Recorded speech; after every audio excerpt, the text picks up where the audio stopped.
माझं नाव माधुरी जामतेकर. ग्रामसेवक म्हणून त्र्यंबक येथे माझे 3 वर्षापासून कार्यरत आहे. ही संकल्पना कशी आहे त्याचा आधी मी मूळ सांगते.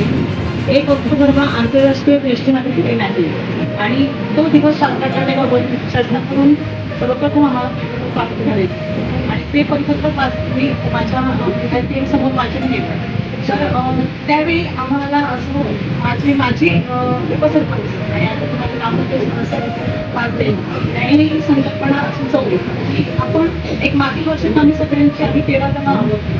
पूर्ण दाम्पत्य कार्यकारिणी आणि माझे कर्मचारी त्या सगळ्यांची आम्ही एका मागील वर्षभरात सगळ्यांची वाढदिवस केली. तर ते प्रत्येकाच्या वाढदिवसाला वाढदिवस साजरे केले ग्रामपंचायत. मग तेव्हाचा काय आपण केला तो आपण म्हणजे तो असा नाही तेवढा असं समाधानकारक वाटला नाही. आपण ह्या वर्षीपासून आपण प्रत्येकाच्या वाढदिवसाची जी काही रक्कम असेल ती आपण एखाद्या वृद्धाश्रमाला भेट देऊन तेवढी अन्नदान स्वरूपात आपण द्यायची. मग आम्ही 1 जानेवारी जसं त्या वर्षाची सुरुवात त्यांनी करावी अशी संकल्पना मनात आली.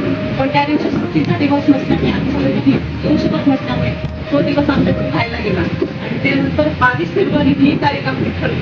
परंतु माझ्या तब्येत परिणाम तोही दिवस आमचा पुढे ढकलला गेला आणि आज आम्ही 3 एप्रिलला योगायोगाने माझ्या सावंत मॅडम यांचाही वाढदिवस म्हणजे आमच्या डोक्यात जी वाढदिवसाचाच होतो वाढदिवसाची भेट द्यायची त्या माझ्या मॅडमच्या वाढदिवस त्या दिवशी हा योगायोग आम्हाला आमच्या विविध आश्रममध्ये ते अन्नदान करण्याचं आणि ते भेटवस्तू देण्याचा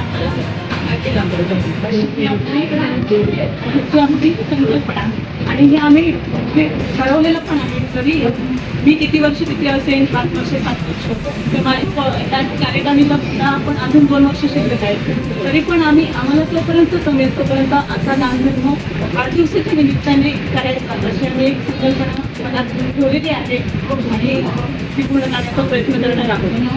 आता इथं आम्ही हातोबरी प्रतिनिधीच्या आश्रम अमला चांगलं सरपंचांनी सांगितल्याप्रमाणे स्वच्छ आरोग्यदायी व्यवस्थित आजी आजोबांची काळजी पण चांगल्या प्रकारे घेतली जाते. तर खंत एवढीच वाटते की मला की अजून 40 लोक वेटिंगला आहे. ही वेटिंग लिस्ट कशी कमी व्हायला पाहिजे आणि त्याचं गावागावात कुठेतरी त्याचं जनजागृती होणं अपेक्षित आहे. त्यासाठी म्हणजे बघू सगळ्यांनीच आपल्यापासून सुरुवात करूया. परत आपण गावागावात कुठेतरी रुचेल प्रयत्न करूया.